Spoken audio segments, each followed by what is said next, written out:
I am rockin' with B-Rock. I'm rocking with B-Rock. I'm rocking with B-Rock. Tessie and I are rocking with B-Rock.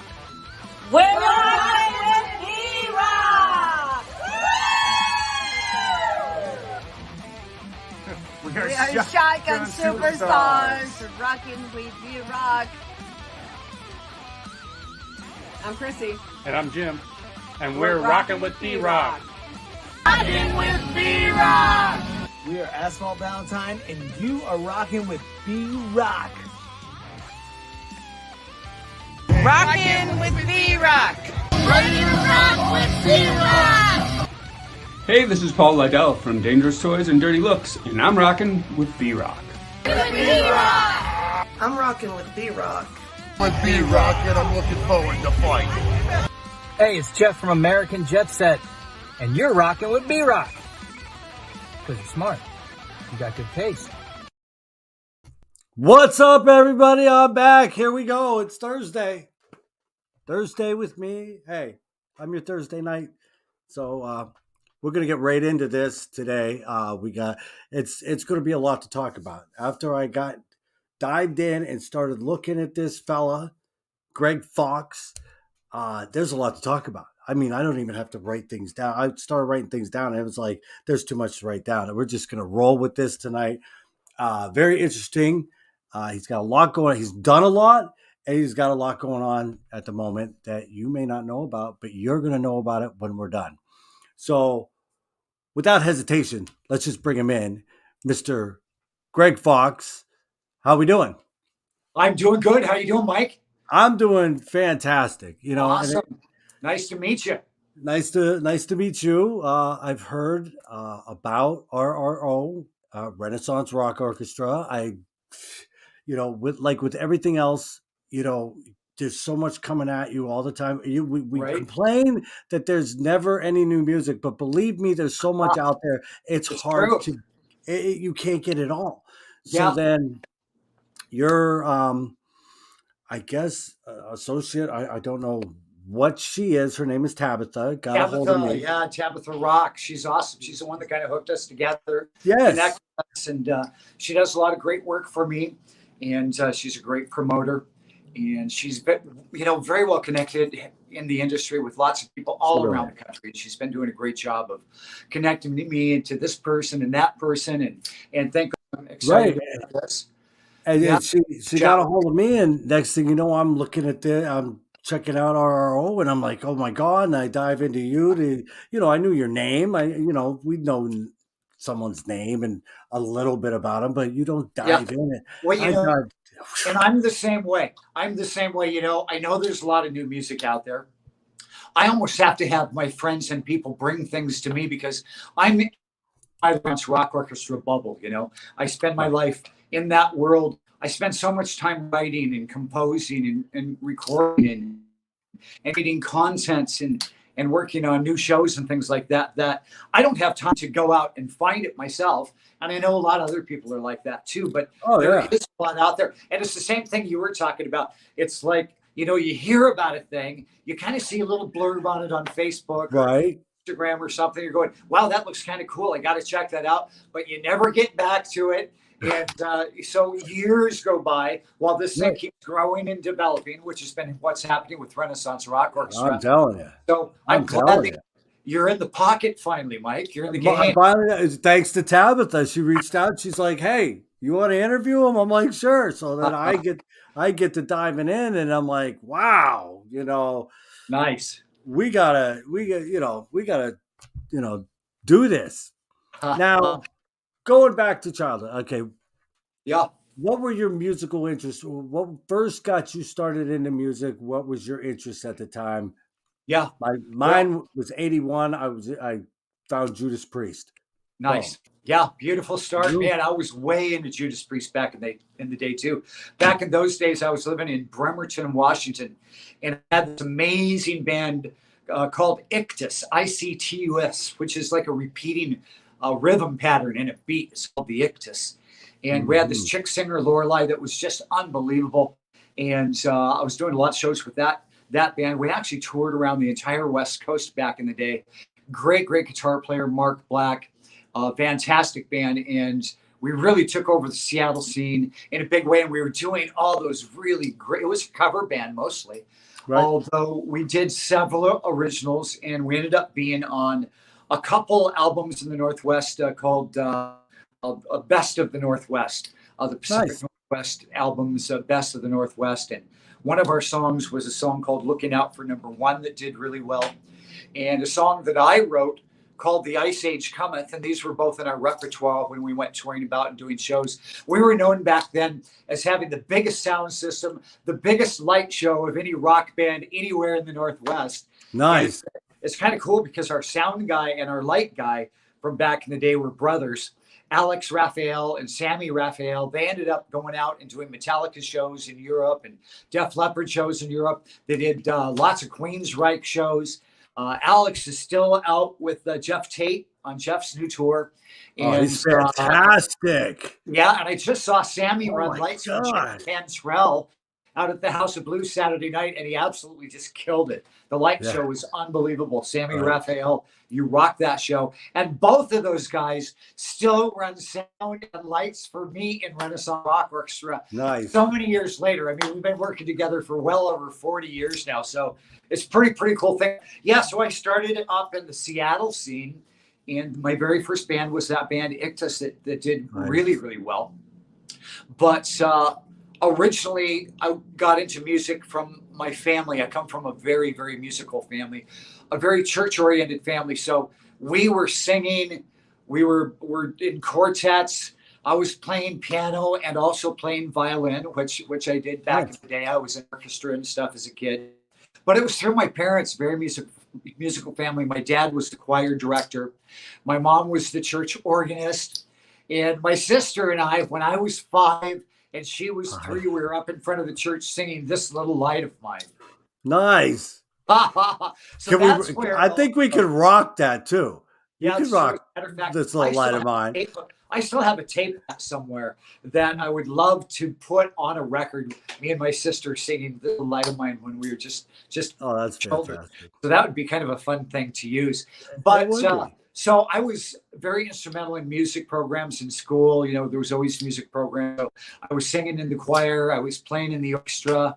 Got awards in both of those categories. Boy of the Year in choir and. Nice. And, something about orchestra too. So I was all involved with that. We would go to state and do string quartets. I played a lot of Vivaldi and things like that in the string quartets and string trios.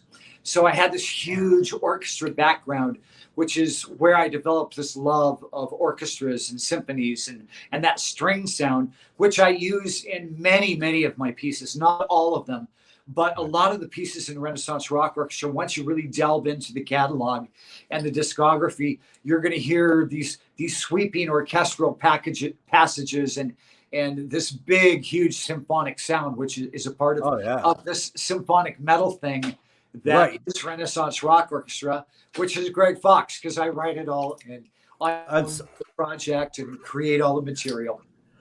But it is fantastic. So when I first started getting into rock and roll, you know, it's from a church family. So my parents didn't really like this rock and roll thing at all. No. So I wasn't really supposed to be listening to that. But of course, it's everywhere. You know, it's on the radio. You got to be a rebel. I loved it and fell in love with it. But when I really started delving into it, let's see, you know, we'll start from scratch. My very first record, I think, was a Crosby, Stills, Nash & Young record. Oh, nice. Marrakesh Express of all things. I think loved the song, you know, really old cool stuff. Oh, hell yeah. Really got into Crosby, Stills and Nash and then into Crosby, Stills, Nash Young. That was a cool thing. But let's see, I moved quickly from there into the Beatles, was way into the Beatles younger. And let's see what else. And then, of course, to Led Zeppelin, my all-time, you know, it's very easy to say that Led Zeppelin is my all-time favorite band. And in many ways they are. But being a pianist that started taking piano lessons at 5 years old, and it had like 12 years of lessons before I ended up going into school, into college, you know, where I ended up getting my music degree. So yeah, that was my course. And when I was when I was in college, everybody else there was going to be a teacher. You know, you go to get your music degree to be a teacher. And I was like going, no, man, I'm going to perform. I'm going to be an artist. This is be on that stage. You watch. Yeah. But to wind up back in high school again, you know, I started writing songs in junior high because I'd been playing piano since I was 5 years old and singing. Now you started with piano, right? I started with piano at 5. Yeah. Yeah. Wow. 5 years old. Wow. So of course in church, as I was getting into junior high school, me and my buddies would get together, and another guy that played guitar, another guy that played bass, and we'd start writing songs and doing this and that. And some of those groups ended up actually performing in front of the churches. But also in high school, I was doing so much writing that one of my teachers that was really into Cat Stevens was really digging a lot of this solo piano work that I was doing. And so I ended up, and I had written a lot of music already at that point in high school, enough probably for at least a couple records. And she ended up having me perform in front of her class, and that ended up being in front of all of her classes. And that ended up, the word spread around to other teachers, and I performed in front of their classes. I ended up performing in front of the entire student body, basically. At what age? Yeah, in high school. And then also in high school, our church denomination, the Free Methodist Church, was a huge denomination. Lots of churches up in the Pacific Northwest. And our denomination had this huge church camp that was amazing. It was beautiful. It was like right on the water with a beautiful view, and cabins and lodges. And it's just got bigger and bigger and bigger over the years. Ended up now it has a retirement community, and they have big Christmas events and all kinds of events. But we ended up putting on this musical with the youth group called Show Me Jesus. And I was kind of shy. I was that violin kid, right? Right. So this is kind of when I was opening up and kind of learning about myself. And I got the lead role of this kid so I acted and I sang this musical. And and we ended up performing that in front of all the churches in the entire denomination. It ended up to be tens of thousands of people, as I recall. So got a lot of good experience in performing nice and early. In high school. Wow. Yeah. Right. Wow. I mean, what a way to start out, Yeah. It's you can only, you're not going to be shy anymore. There's not going to be any stage fright. You got over it. I was performing in church my whole life. I was performing in orchestra and choir my whole life. So my whole life was just full of performance. So thank you very much, Mom and Dad. Thank you, Mom and Dad, for all that training, that background, for paying for all those music lessons. And I'll tell you, there was many years there that I think they were sorry about that. When I started becoming a professional musician, and they're like going, yeah, well, how long are you going to be able to do that? You can't do that your whole life. What are you going to do when you grow up? What are you going to do with your life? Exactly. I want to rock. So, and now here I am. It's been a lifetime of it. And it's gone very, very well for me. I've been very, very blessed over the years to be in a position to play with unbelievable artists. And we'll get to that and how all that happened. Unbelievable artists you've played with. I mean, if you go to your website, go to your Facebook page, your website, GreggFoxMusic.com. Yeah. And I went there, and you read the biography. Yeah. And I'm like, and I'll do it for every artist. I love reading their biographies. Even if I haven't read it in a year, I'll go back and read it again. It's kind of like the liner notes on the web, really. Right, exactly. And, I'm reading and I'm like, man, okay, this guy, I've known of a few, like Asia, and I knew this stuff. But I'm like, Iron Maiden. It says Iron Maiden. Iron Maiden and Heart and Asia, and the list. I could pull it up on my phone. I'd take a picture of it because I'd run out of ink writing it all down. But I'm like, wow. Well, let's see. We'll start that out by going back to the Seattle days once again, because being a huge part of the Seattle music scene, I ended up originally doing a lot of work with Rock and Roll Hall of Fame members from Heart, Mike DeRozier on drums and Roger Fisher on guitar. And we had a band called 10 Bulls, which is this Zen story of the 10 Bulls. And, and that was just an amazing experience for me to work with guys like that. And Roger's brother, Mike, who is a great producer and manager, who originally got Hart signed on Mushroom Records back in the day. Right.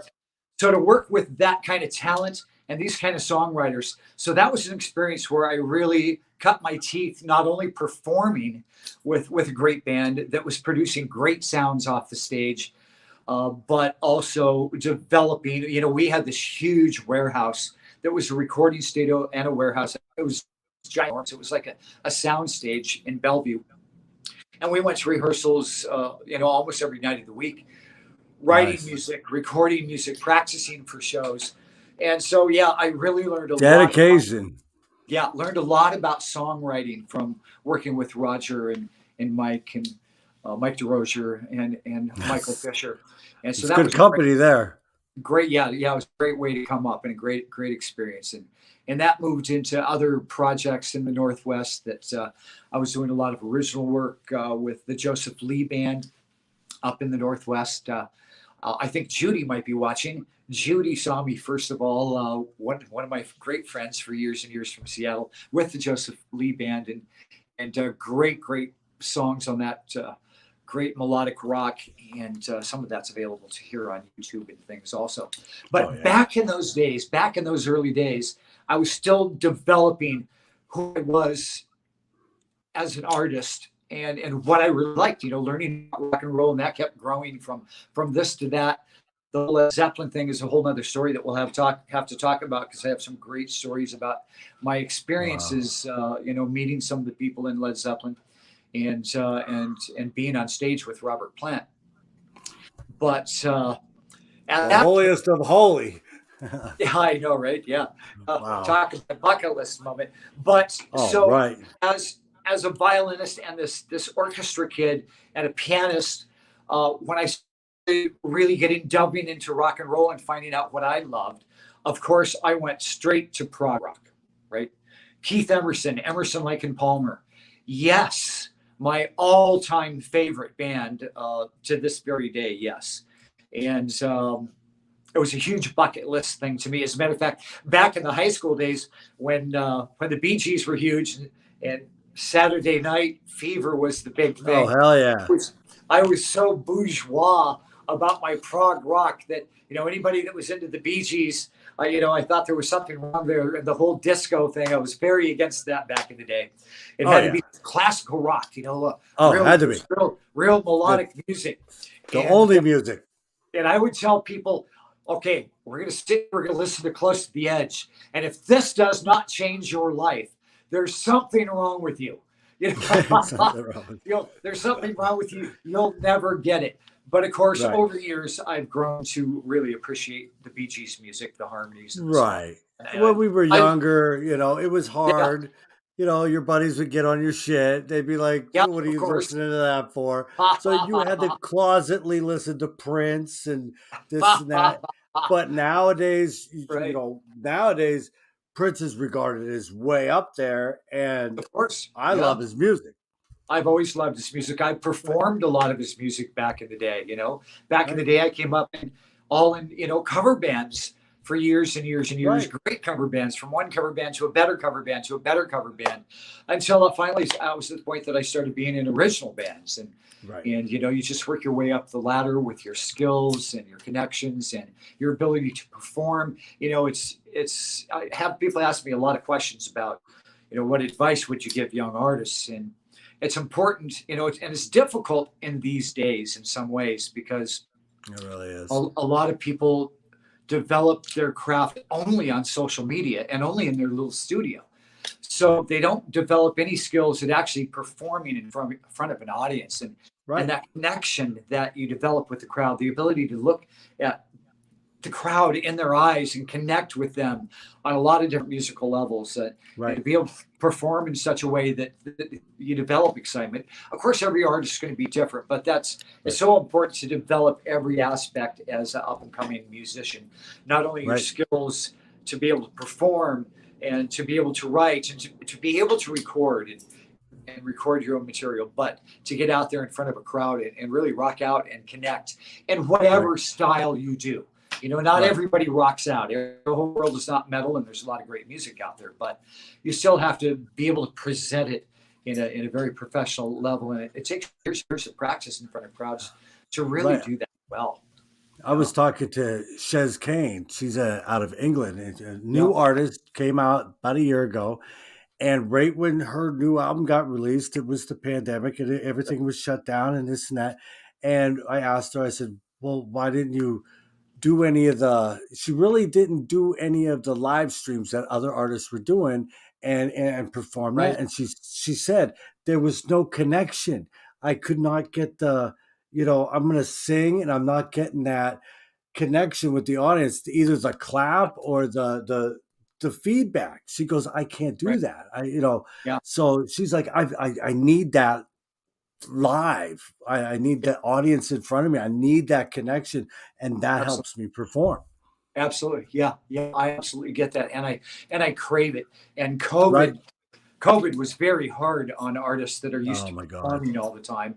Of course, I used that time because I had no choice. I had to create some outlet for my artistry and my music. So, of course, I wrote a new record and recorded a record called A Song of Hope.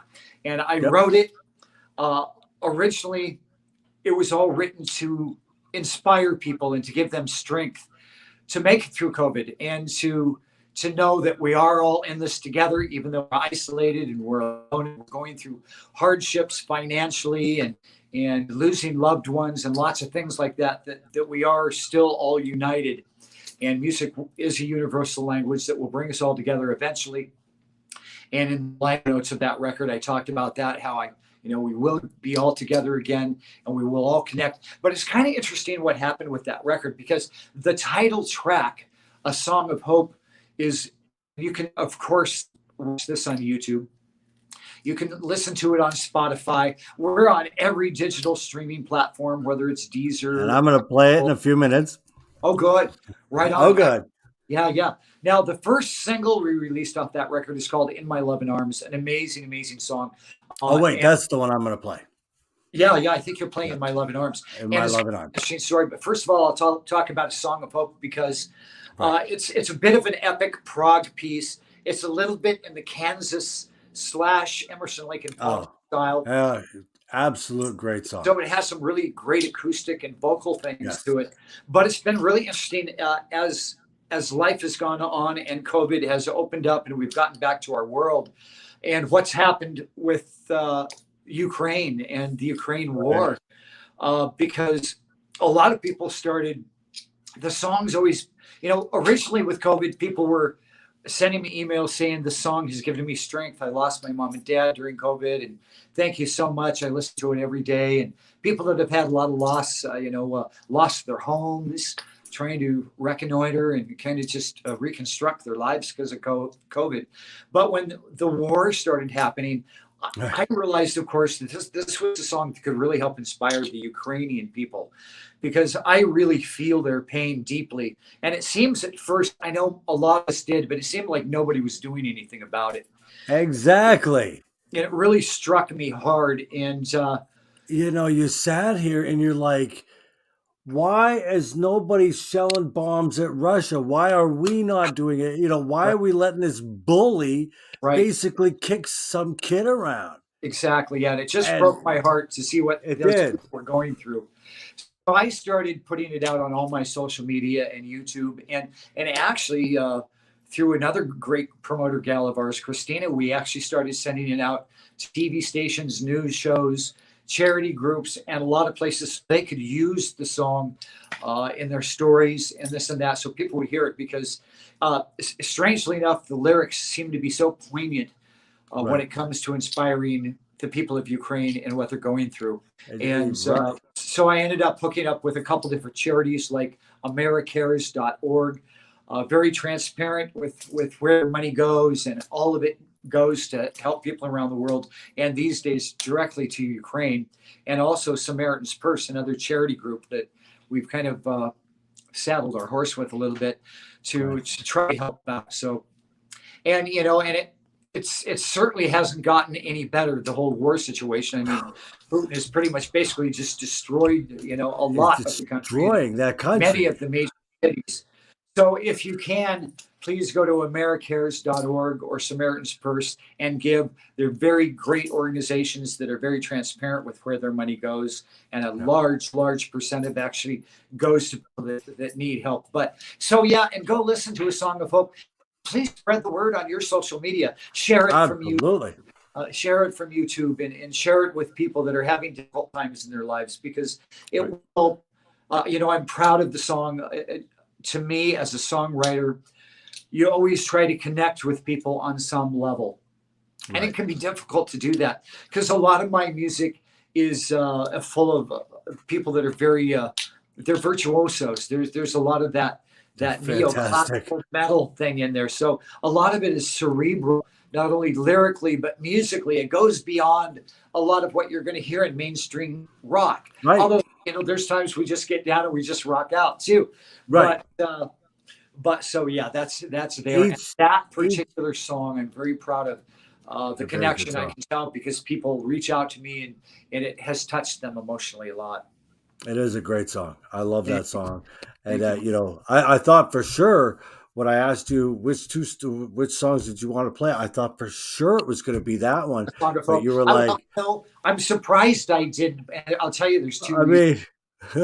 There's two reasons I didn't suggest it. First of all, I wanted to make sure that everybody heard the single, our first single from our COVID release, A Song of Hope, which is called In My Loving Arms. It's just a very, very powerful piece. So it seemed like a good way to introduce Renaissance Rock Orchestra to your followers and your listeners. Because totally agree. Everything in it, it's a little bit of a Dream Theater style, it has that classic rock sound of the 80s, maybe a little Van Halen-ish. That song is very interesting from a guitar sense, because the guitar player on that song is Michael James Romeo from Symphony X. And Michael James Romeo has, Burn Magazine says he's one of the top 10 metal guitarists of all time, right up there with Yngwie Malmsteen, and of course the list goes on. I can get behind that. Yeah, absolutely right. Yeah, and the song starts out with a flurrying guitar run that is very impressive. And when it gets into the middle of the song and it goes into the guitar solo, wow, it's just brilliant. It's really very well done. So to have Michael James Romeo as a part of Renaissance Rock Orchestra, as well as so many artists, it's just such a blessing. And it takes my music to a whole different spot, a whole nother level. And of course, I should also announce Symphony X is actually out on tour right now. So check the Symphony X page and find out where they're playing, and go say hello to Michael James Romeo. He's a brilliant songwriter. He does a lot of work for film and movies. And I'll tell you, movie soundtrack stuff is just brilliant. So it's exciting to have him involved in the project, because on that level, as things proceed forward, we believe that having Michael James Romeo as a producer and co-writer with me is going to also take our material to a whole nother level. So very, very proud.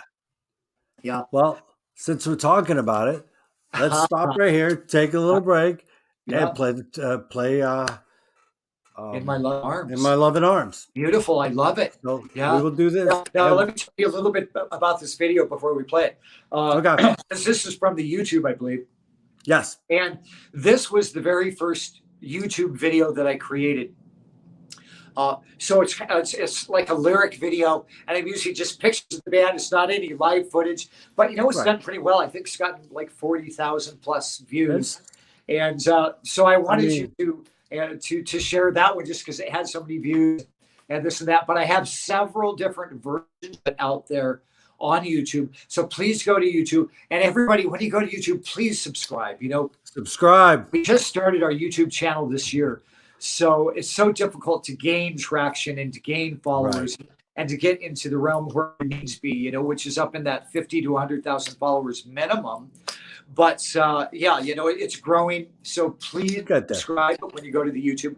I think we have 150 videos there to watch, and a lot of it is live footage, like with Robin McCauley from McCauley Schenker and the Michael Schenker Group, and Survivor, and Mark Bowles from Yngwie Malmsteen, Ted Nugent Dawkins singing.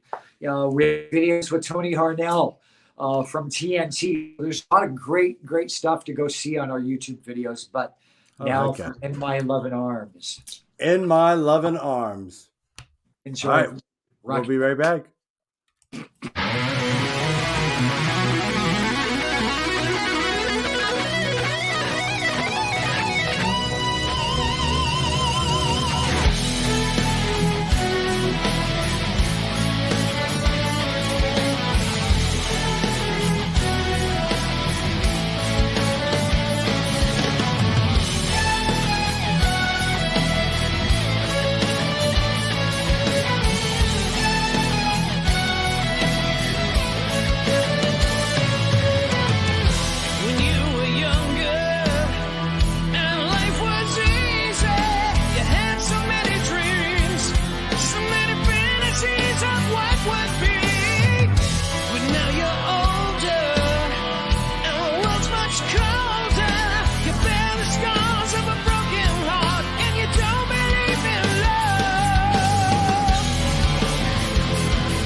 Great song. Yeah, thank you very much, Mike. Great song. Now, who's the players on that? Because I know you've got a lot of players.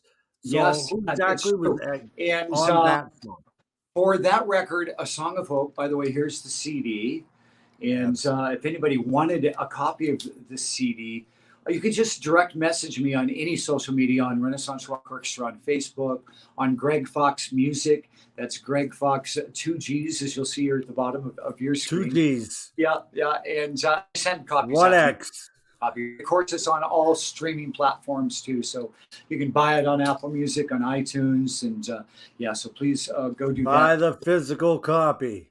Yes, it's having that in your hands is a very cool thing, and there's a nice booklet inside too that tells about the songs and has lyrics and explains all the members in the band. I took a little bit different approach to this record. Our second record I'll talk about for just a second. Our second record is a record called In Times of Old. And on In Times of Old, because of my experiences when I first moved to Las Vegas, I was doing a lot of shows with a lot of major rock stars. I was in a show here in town called the Rock Gods Hall of Fame and got to perform with people from AC/DC and Guns N' Roses and Black Sabbath, and just an amazing list of people, Michael Anthony from Van Halen. And a lot of these people were hearing about Renaissance Rock Orchestra, and I invited them to be on that record, In Times of Old. So that record, our second record, which you can find everywhere also, has 27 rock stars on it. It includes 2 Rock and Roll Hall of Fame members. It has Howard Leese from Hearts on guitar, and from Paul Rogers also, and he's on the record. And it also has Alan White, the drummer from Yes. And so for me, that was a huge bucket list. That was, oh my God, that was like everything to you right there. Yeah, exactly. So that was a big moment, having Alan White be on one of my records, and everybody that was on that record. It has 9 different drummers that include Vinny Appice from Dio and Black Sabbath, and Simon Wright from AC/DC, Roxy Petrucci from Vixen, Love her, Ben Smith from Heart, Brent Fitz from Alice Cooper and Slash. So some amazing drummers on that record. It's a great record to go check out.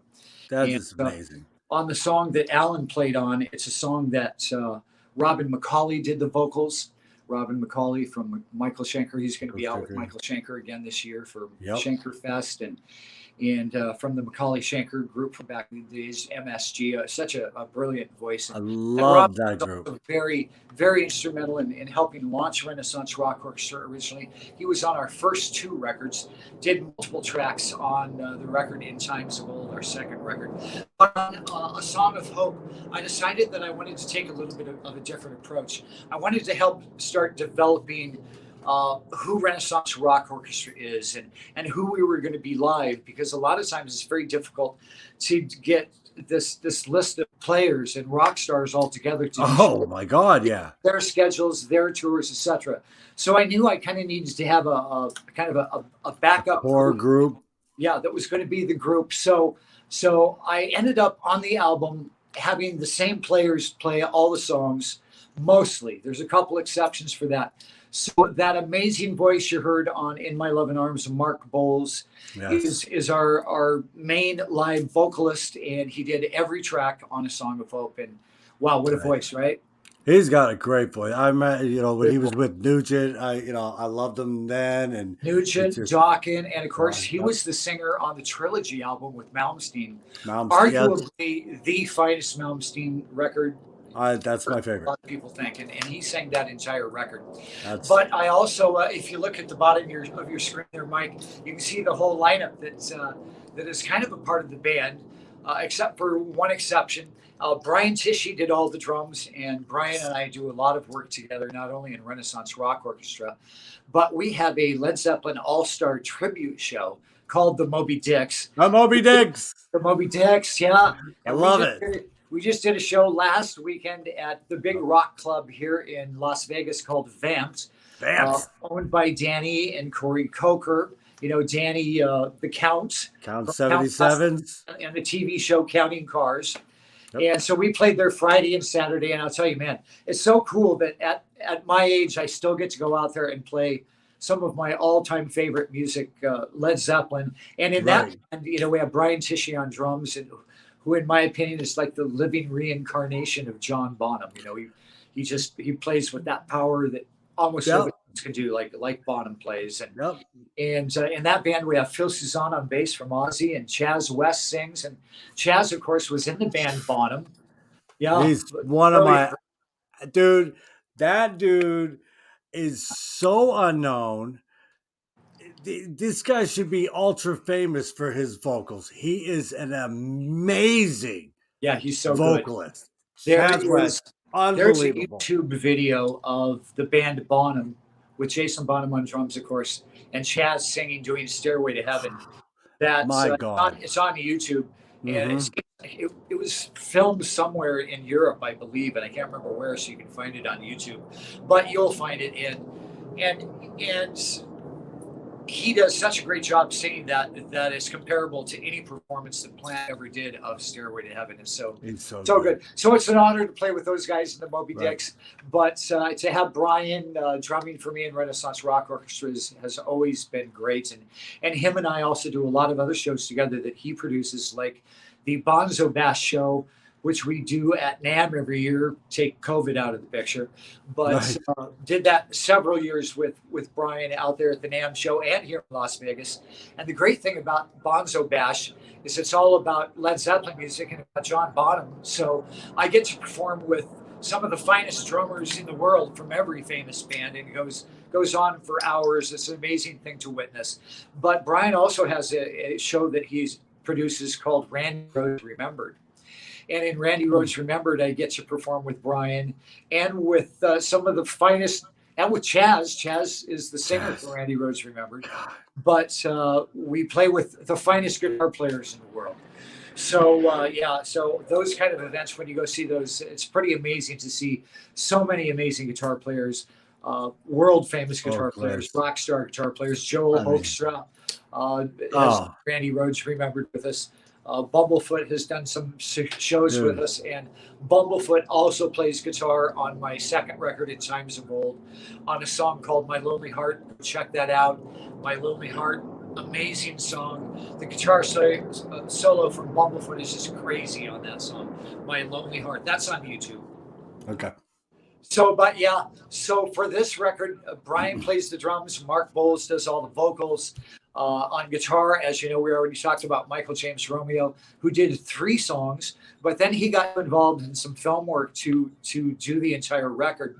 So I brought in Christian Brady from Hell Yeah to do the guitar, and he does brilliant work. And Tony Alleman from Rats, and from his original band Vial of Sin. So we have 3 different guitar players on A Song of Hope, and they all have different styles. And they mesh well. Yeah, it's very cool to hear the different songs and the different styles on A Song of Hope. Christian Brady plays and Tony Alleman plays. Tony does kind of the shredding, fast neoclassical work. Christian Brady does a lot of brilliant melodic, David Gilmour-ish type work. And there's another song on the record that Christian plays on that's called The Universal Dance. It's kind of my homage to Yes, but it has a kind of a Pink Floyd-ish style to it also. And Christian just killed on the David Gilmour blues-ish, very moving guitar work. So listen to that. But also, you'll see at the bottom of this page that Tony Franklin is listed, because this poster we're showing here is from our show that we did last year here in Las Vegas on Fremont Street at a club called Notoriety. And this is the band that I used live for that show. On the record for bass, I brought in Gregg Smith. Now, Gregg Smith is on the new Ted Nugent record. He's done work with Ted Nugent for years, but he also worked with Alice Cooper. He's done work with Alan Parsons, Rainbow, Billy Joel, and Gregg Smith. It goes on and on. He did all the work on the record, and his brilliant bass work. Kind of an interesting story about that too, because when I started this project, my best friend and my bass player on the first 2 records mostly is my best friend Mikey Bones, Michael Gerbino. And Michael unfortunately passed away in 2017. But one of Michael's great friends was Gregg Smith for many, many years. And when Mikey Bones passed away, Mikey's widow Tracy gave some of Mikey Bones' basses to Gregg Smith. So on the record, wow. Gregg Smith used Mikey Bones's his basses to perform with on the record. So it was really a great thing to bring Gregg in as family and a great dear friend and such a talent. He did such a great job on the record. So thank you, Gregg, for that. Really appreciate you, and I can't wait to bring you into the live show at some point. And there's going to be a lot of those coming up. But for the live show, we were so blessed to have Tony Franklin come in and play bass with us. And Tony, of course, is from Blue Murder, and a great band, Blue Murder, amazing material, and also from The Firm. Had huge hits with Paul Rogers and Chris Slade in The Firm. On songs like Radioactive, great work that they did on that particular record. So it's just amazing the names you have involved in this. It is like I've been very wow. Blessed. Yeah.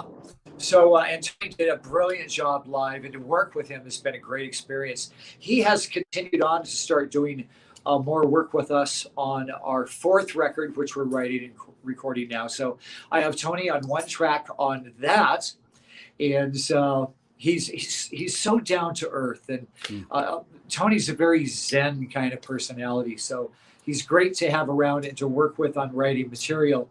But live, it was so nice to work with him too, because it can be kind of stressful getting things together for some of the big shows we do, and to have him kind of make everything mellow and keep me at peace, because I'm freaking out going, we need to do this, we need to do that. But you're the mastermind trying to. Tony Franklin kind of keeps me centered and balanced, and so thank you, Tony. I appreciate it. Now, have you taken this on the road? I know it's in Vegas. But we have at this point only done shows in Vegas. We have not really taken it on the road. But I definitely see that happening in the near future for a lot of reasons. We got some really great news this week from some of our investment group people. And I have a great friend who has supported me over the years. And I've always had really brilliant success when it comes to investors helping out this project. And I'll mention right now Mike and Karen Catania, who were our first investors that really helped us do the first two records and our first few shows.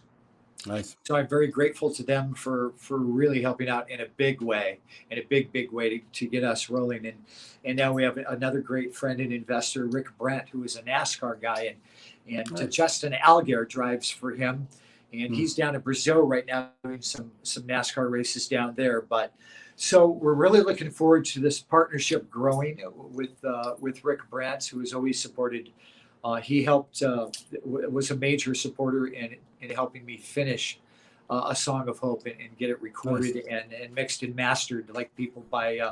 That record was mastered, by the way, by Brian Malouf, who has done work with Fleetwood Mac and Madonna, and he also mastered the Live at Wembley Queen record, right? That's right. Yes.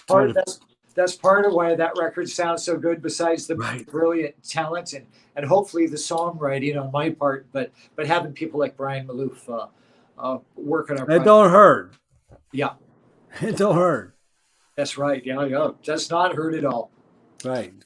So I kind of have a big announcement for your show that I haven't really announced to anybody else yet. And this is kind of an interesting story, because when I first started developing the concept of Renaissance Rock Orchestra, I was living out in Venice Beach, California. I had, for years before that, I had gotten out of rock and roll. I thought rock and roll was dead. And I had bought a sailboat, and I sailed around the Bahamas for like 7 years. Not a bad gig. Yeah, not a bad gig. It was a great growing experience for me in a lot of ways. And I learned a lot of things about what I wanted to do musically before going on the sailing trip. I was kind of hanging on coattails, working with people from Hearts or Queensryche or whatever it might be. And so that sailing experience changed me, and I developed a a driving passion to do my own music and to do this symphonic metal thing because of my classical background and experience and the way I play. And sometimes that's what you need to get in touch with who you are and what you actually want to do. It's true. Yeah. And so that really changed me a lot. And wow, what an amazing experience it was for 7 years. But then I think about where I might be now if I hadn't spent that time out of the music industry, because I got off the sailboat. I immediately moved to Venice Beach, California, and I wasn't there 90 days, and Foreigner asked me to go out on tour with them. Now, I did not go out and do that tour. They ended up having Balloonstein do it, and he's been with them for years now, and more power to him. And he felt kind of bad about that at the time, because he was like going, Gregg, I shouldn't have this gig. You're the real rock star. Oh my God, I feel so bad. I'd go out and see Foreigner shows with Michael playing, and it was kind of a funny thing. He felt very bad. Good. He ended up getting the gig because of his connections and friendships that he already had. But it turned out to be very good for me to force me into developing the Renaissance Rock Orchestra. Exactly. So when I left Venice Beach, California, Mikey Bones, who had been living in Phoenix, and him and I were in a band called Superhero in Phoenix back in the day.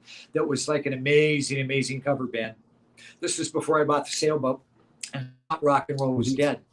But so Mike, rock's not dead. Yeah, I know. Yeah, it's just getting better all the time. I love it. And exactly. So he had moved to Las Vegas, but I was bringing him out to Venice Beach, California, and we were writing and recording songs that would end up becoming Renaissance Rock Orchestra.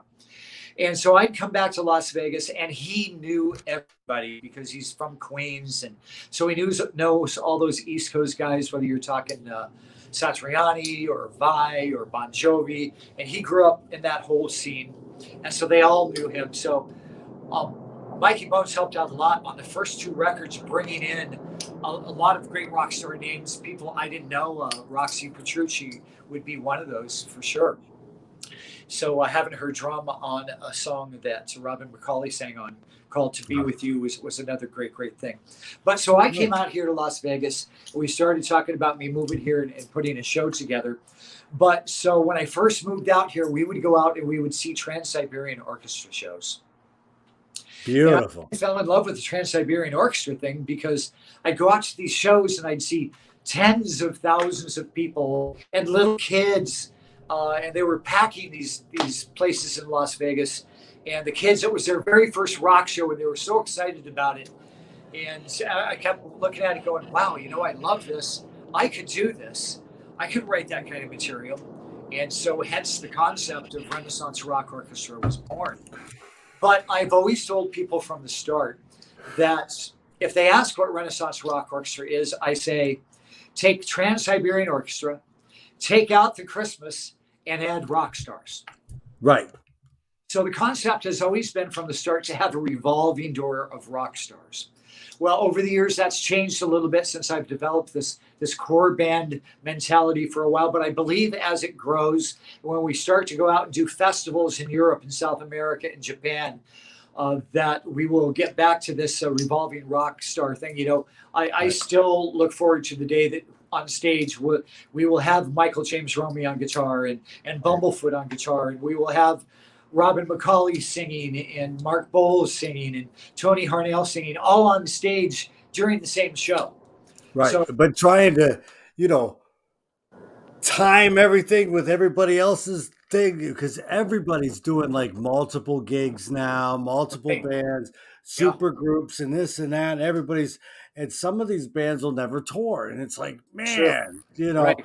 But if you're on tour with RRO and taking it to a certain city and say Hoekstra's with Whitesnake, a city across the street, boom, he stops by, jams a little bit and off, so it might be a here and there kind of thing. You never know who's going to show up. It'd be perfect. Absolutely. We'll be able to develop schedules that work out for their touring schedules. Or if we get large enough, we're doing well enough doing some European ginormous festivals, we'll just take everybody and say, this is what we're doing this summer. This is what we're doing this summer. So you got to think big, baby. Yeah. I like it. Yeah. So the big announcement is this. Over the years, as I first started developing this, I used a Trans-Siberian Orchestra template for what Renaissance Rock Orchestra was without the Christmas. So our first record, which was an EP, really had 4 neoclassical metal pieces that were instrumental and one song that had vocals, and that was Robin McCauley singing. Right. But so I've decided, I've gotten so much excitement from my management company, from all my different agents, all of our financiers, to put together a Christmas show. This year I decided that, with a lot of things still going on with COVID and the fact that we're an unbranded, unknown name, a lot of venues have a problem with marketing that, and I have a problem with that. So I decided, well, let's write a Christmas record. Let's do a Christmas show this year. And so I've spent the last 5 months, a Christmas has not died for me this year. I've been doing nothing but writing Christmas songs, recording Christmas songs. So we're putting that all together. Nice. And so we're definitely going to go out and do a Christmas show this year. We've gotten approval on the financing, and I've brought in a couple new partners in Renaissance Rock Orchestra. So I'm happy to announce it's very likely that you might have a chance to see us. We don't know how big the tour is. I know we're going to do some shows in California. I know we're going to do some shows here in Las Vegas. It looks like our investor wants us to definitely go out to Springfield, Illinois. So it looks like we'll definitely be doing a show, possibly. I don't know if it's going to happen at this point. We haven't done the routing, but the second Friday in December, Springfield, Illinois. Christmas Rocks by Renaissance Rock Orchestra. That's the name of the show. Christmas Rocks. Nice. Yeah. I like it. I dig it. So we're going to do it. We're going to bring keep Christmas alive and do the Renaissance Rock Orchestra version of the Christmas show. And what we're going to do that Trans-Siberian Orchestra thing. And I finished our version of Carol of the Bells, which is quite different than TSO's. It's a little more complex, a little in some ways heavier. But I also have a lot of Renaissance Rock Orchestra originals that we'll be doing. We'll be doing about half the show in originals and TSO style music.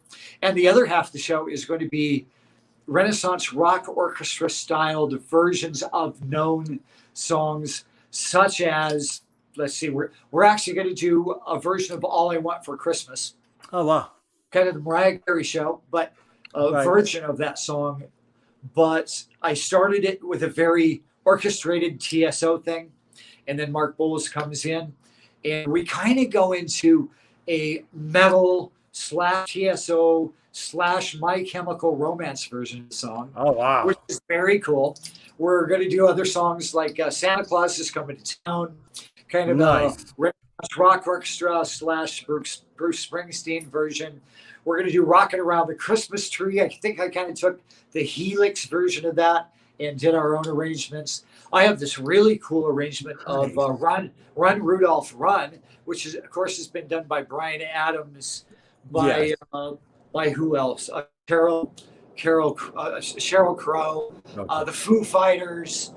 Lemmy did a version of Run Rudolph Run.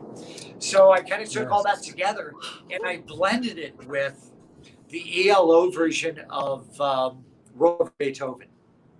So it starts off with this orchestration version of the Fifth Symphony, and then it breaks into Run Rudolph Run, and then it goes back into the ELO version of Roll Over Beethoven. It goes back into Run Rudolph Run. So it's going to be really, really cool. That will probably be the closer of the show. You have my interest perked. It's going to be a great record. It's going to be a very, very I love spins on when people do a remake, they kind of try to stay really true to the original. And it's like, if you're going to remake something, just revamp it and put it out there. Not necessarily, like say Def Leppard, Pyromania. Don't do that. But like a Christmas song, nail it. Rock it, kill it, jingle bells with a make it your own. And make it your own. Yeah. Right. Yeah. I see the jingle bells done. That was like killer guy doing drums. It's just amazing. And I'm like, I want to do that.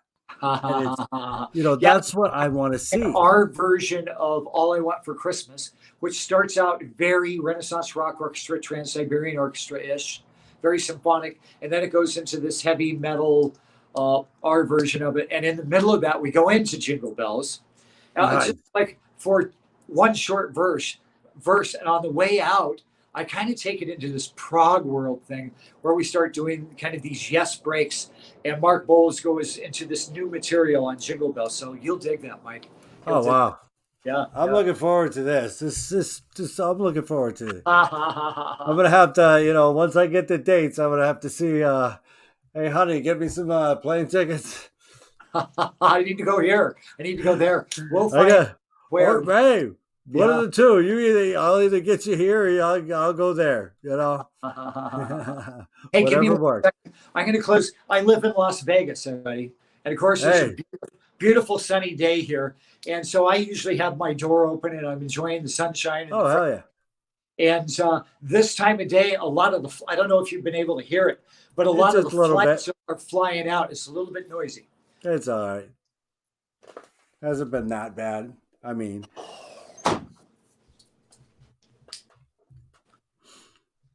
yeah. I'm peaked about this. This sounds really cool. I mean, it's going to be so fun. It's going to be so fun. As a matter of fact, we've been trying to get it all together, to really pitch it right to the venues around the country.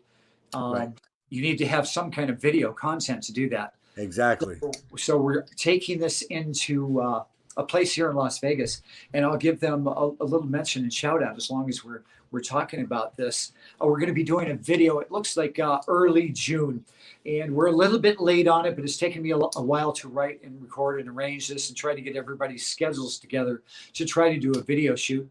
But my partner in the Christmas show, one of my new partners is Mark Bratton, a drummer that's in a band called Foundry with my singer Mark Bowles, and they do a lot of shows here in town. They've opened up for bands like Godsmack and let's see who else. I think they opened up for Night Ranger. There's been a couple other things they've done, and Mark's a great drummer. But he just bought and partnered up with a guy by the name of Michael Gillies, who is the guy that engineered every Metallica album since the Black Album.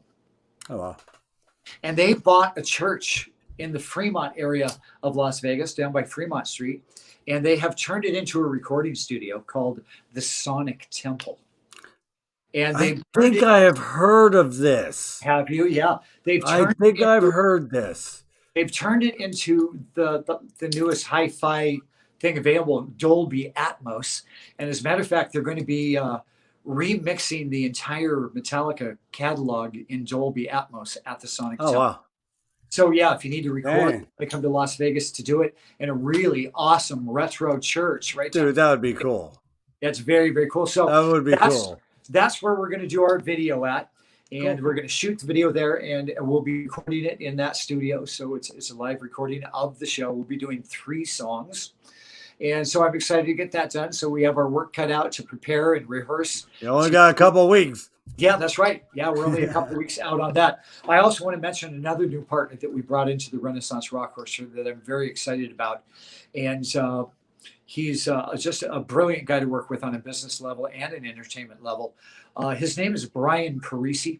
Brian is the ex-CFO of Live Nation.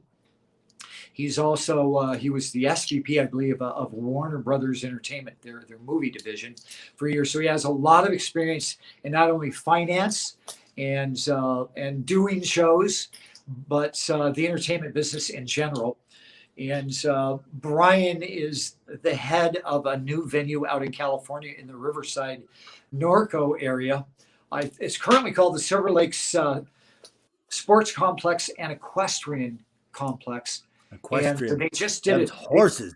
Horses. And they just did a show there with Tim McGraw several weeks back. That I think they had like 15,000 people for that show. And so we're going to be doing a lot of shows at that particular, in that area as the year progresses, and next year also. But they're building a Christmas village over there too. So Brian has expressed interest in having us come out and do some kind of residency out there in his Christmas village. So hopefully one night a week, you'll be able to see a Renaissance Rock Orchestra Christmas Rocks in the Riverside, Norco, California area. We'll also be taking it out to do some performing arts centers and theaters in California for sure. I know that Mark Bratton is going to be pitching it to a lot of venues in the Midwest. So we're going to be heading a lot of different directions with the Christmas show. So there should be a lot of chances for you to see the schedule and decide whether you want to come to Las Vegas, whether you want to come to California, whether you want to see us close to you somewhere in the Midwest or Illinois, Springfield, Illinois, maybe. Oh, I lost you. I lost the sound. What happened? I muted myself. Oh, you did? I do that. I do that every now and then, so I don't. Yeah, and then I always get told, "Hey, well, what's going on?" Yeah, it's because I forget. I get excited. I know, but get out there, go to shows, support it, buy the CD, buy the physical copies. You know what? I should mention also real quick, if you will, please, if you guys go to YouTube and you go to Spotify and you like what you hear, I'm sure share it. You will. When you do that, please go to our new merch store. We have a line of about 50 products so far that is everything from hats to t-shirts to koozies to tumblers to sandals to hoodies, a lot of really keychains, right, magnets, posters, and they're all available at streamlabs.com/Renaissance Rock Orchestra /merch. I know it's long. Hey, I usually do. Yeah, streamlabs.com/Renaissance Rock Orchestra /merch. And of course, that link is available everywhere on all of our social media, on our Facebook, on our Instagram, on our YouTube, any of our videos, you'll find all of our link to go to our merch store. And we also have a link tree place you can go that has links to everywhere, from Apple Tunes to iTunes to Spotify to the merch store to the Facebook to the Instagram.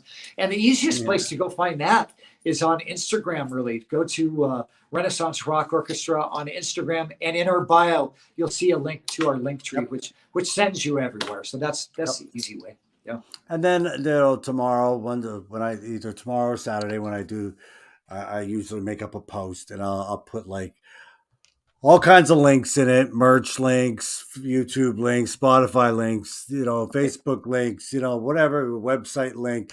I try to make it real easy for people to, once this is over, they're looking to, okay, where's it at? And bam, I try to hit them with, here's everything, just so you can find it.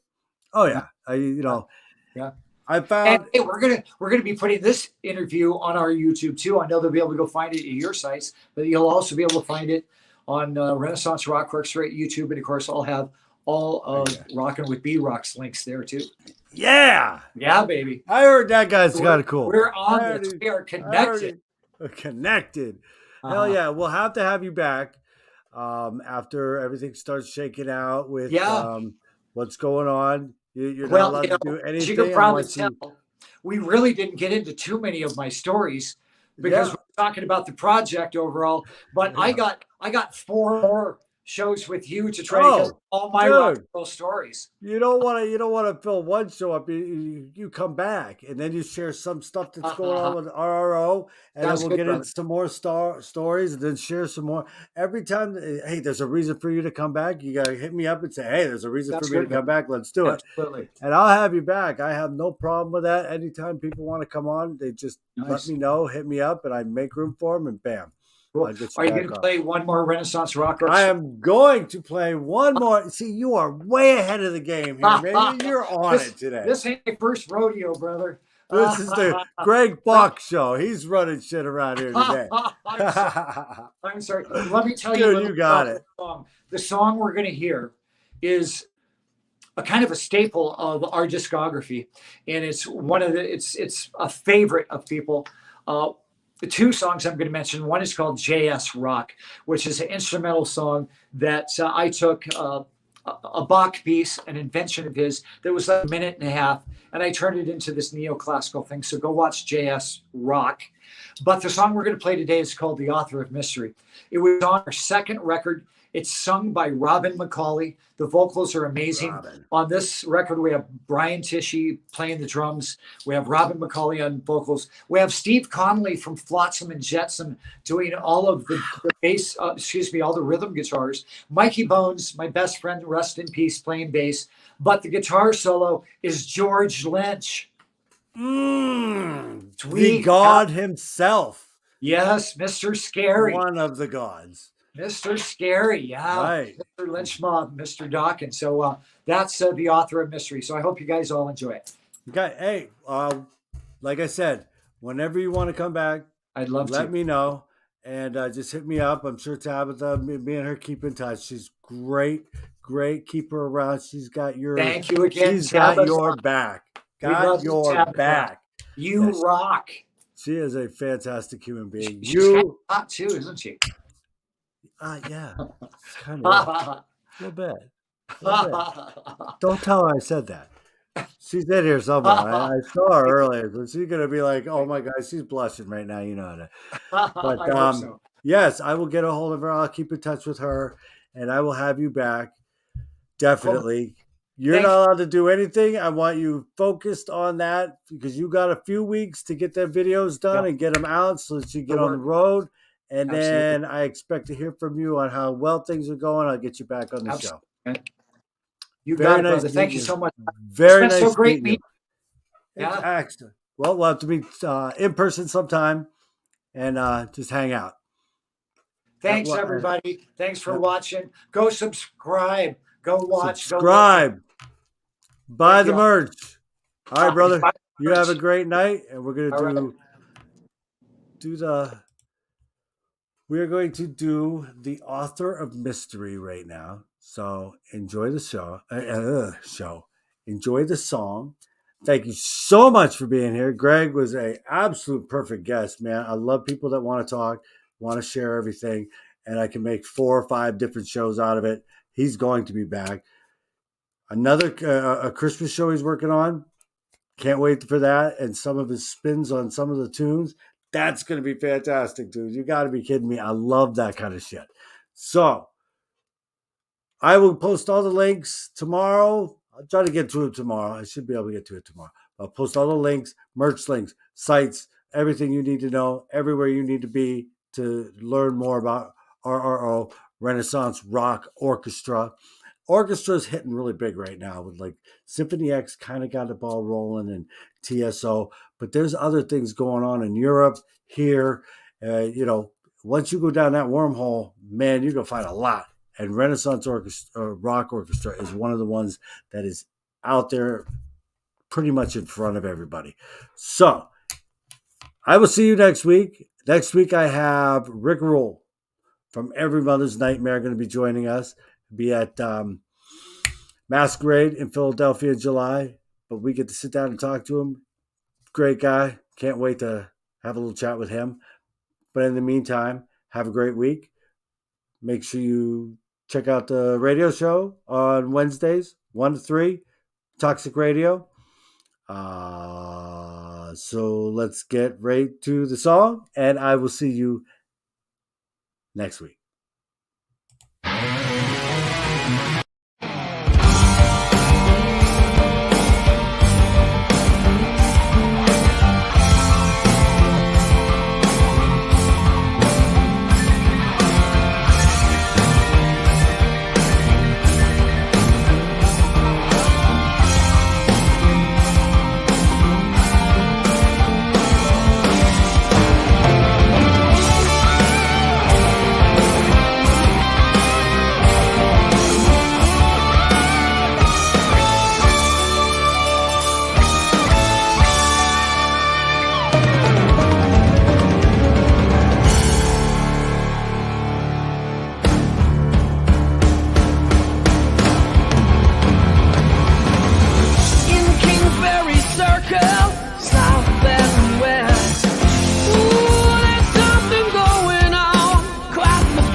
but me.